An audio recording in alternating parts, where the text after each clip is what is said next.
Right. The story is about actors who sold the AI avatars, and they're stuck in some sort of Black Mirror-esque. Ooh, I like it when you go Black Mirror and they go esque. It's dystopia. Like Kafka. Sorry? Like Kafka-esque, all that sort of stuff. Yes, esque. So they're stuck in this Jupton-esque kind of hell that's... Well, it's their own damn fault. Oh, for goodness sake. So they get $1,000 to $5,000 for 3 years because they need the money, because they're poor actors, and they sell their soul, which is basically what they're doing. And now they're complaining because someone's done some image or done something on social media or used their avatar, sexed it up, made them fans of Putin or something. I mean, crying wolf.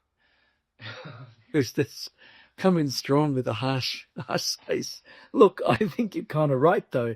Did they not read the contract? I mean, like, come on. If you're going to do that, this is probably the one time where you should read the terms and conditions. Do they know what AI is? I mean, if they don't know what AI is, maybe they don't know what they're doing. But I wonder whether it's a little... I mean, yeah, I kind of think the reality is they could have and should have read the terms and conditions, which I'm sure probably did state that they were going to be able to have use. And look, the one part where they say, you know, that, and also the Actors Guilds and stuff say the idea of having irrevocable, permanent... I mean, that's all problematic.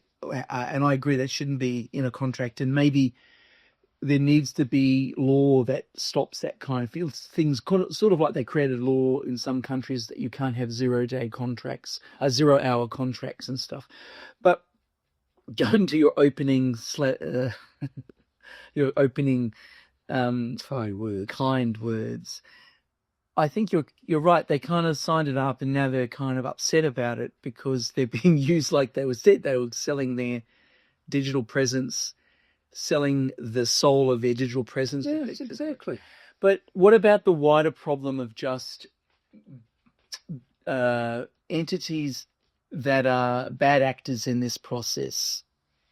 Well, that's obviously a problem, but that's the way of the world we have at the moment, that if you are out there as a celebrity, you're inevitably, I mean, you could be, every time you go into Twitter, there's someone's name that is familiar but turns out to be a parody or a fake account or not the real thing, or someone who doesn't use Twitter but is famous, and so someone's grabbed their handle. I mean, it's everywhere, and that's just part of the world that they're living in. I'm not saying I don't have sympathy if you're a famous person and being ridiculed, or words are being cut your thing, or your image is being used in some wrong way. Going to be for famous. See, I think the concern here for me is I don't think you have to be famous. I mean, there are all these examples already where there have been there have just been everyday people whose imageries have been stolen off Facebook and the like, or social media profiles, and then they found themselves being used as to promote adverts. And this is just still material, right? Yeah. But now when you suddenly maximize it with the ability to create, potentially with the way the technology is going, even not without having to do proper 3D scans, that the technology could take a photograph and use it to create a digital AI, the whole nature of being able to have voices replicated. I wonder whether we have a crisis coming where until legislation catches up, as we know, it doesn't do always the very best job. It's always a bit running behind. You're going to have this sort of plethora of bad actors just using people that aren't famous. Well, and I think the problem is the famous people are actually the ones they're likely not to, because they've got the means to be able to go after this. But it's the everyday person, the everyday individual who may not be aware that suddenly their presence is being used. And then it does feel a little bit sort of... well, it's violation. It's a violation. It's a violation. They're being used to sell things or promote something that is could be morally against their own. Look, it's happening everywhere. You know, some innocent person puts a dating picture on Tinder, and then that's stolen, and then that's used somewhere else or as a different person. Look, that is a different issue, and that is a serious concern.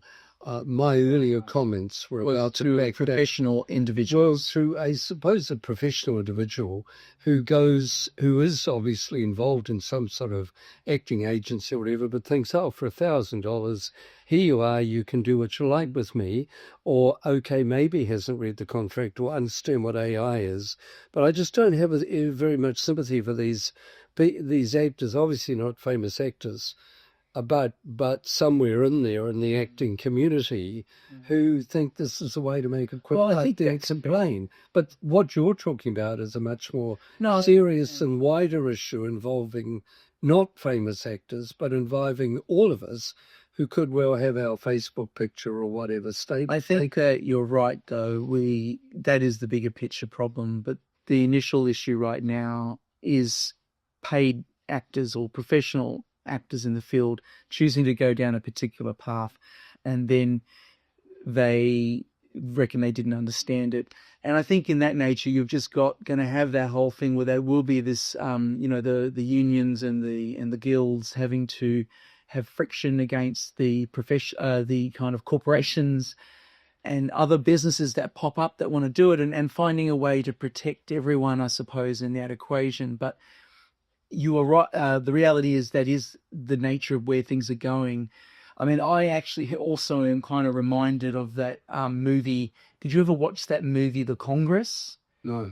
With Robin Wright? No. Oh, hugely disturbing film because it's a very clever, interesting movie because it starts off in normal cinematography, and then so a third of it's that, then a third of it will actually almost, if we go in quarters, 1/4 is the beginning is in film, then it's 2/4 of animation, and then it comes back to the real world again. But it's really disturbing. Basically, she sells her likeness for a huge amount of money, and she's never allowed to act again. And then the nature is there's this whole world where people can create this hallucinogen and they can become these characters and everyone. But it's just one of those movies that leaves you, it stays with you. But it reminds me of this because this is where we're kind of going, where people write, they basically can take your thing and she becomes very famous, but she's no longer famous because it's her digital version that's famous. We're looking at that future, I think, Absolutely. Oh, well, is that all you've got to say on the matter? It's a done deal for you. I think that's enough. It's a done deal.